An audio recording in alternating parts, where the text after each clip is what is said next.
கடவுளை ஒருத்தன் சுட்டு விட்டான் துப்பாக்கியால். அது தெரியுமா உங்களுக்கு? அதாவது சும்மா இருந்தவனுக்கு போய் ஏய் திருடக்கூடாது, பொய் சொல்லக்கூடாது, கொள்ளை அடிக்கக்கூடாது, அடுத்தவன் சொத்தை ஏமாற்றக்கூடாது, இந்த மாதிரிலாம் செஞ்சீங்கன்னா செஞ்சா என்ன பண்ணுவேன்? அவன் திருப்பி கேட்டான், என் நெற்றி கண்ணை திறந்து சுட்டு விடுவான் அப்படின்னாரு. சுட்டு பொசுக்கிடுவேன், ஒன்றுமே இல்லாமல் போயிடுவேன் அப்படின்னா. நீ இதுக்கு போய் நெற்றி கண்ணெல்லாம் திறந்துக்கிட்டு இருக்க, என்கிட்ட மிஷின் கண்ணு இருக்கியா, அதை எடுத்த ஒரே போட்டு நெத்தியில் சுட்டுக்குனா. என்னது மிஷின் கண்ணு வச்சுருக்கியா? நான் எவ்வளோ காலம் கஷ்டப்பட்டு நெத்தி வழியாக நெருப்பு கண்ணால் சுடுறேன் எல்லாரையும்.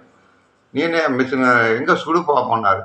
மிஷின் எடுத்தான், நேராக நெத்தியில் சுட்டு விட்டான் சிவபெருமானை. அவ்வளோதான். அப்புறம் எங்கேருந்து அவர் நெற்றி கண்ணை திறக்கிறது? அதோடு ஓடினவர் தான் கைலாயத்தை பார்த்து திருப்பி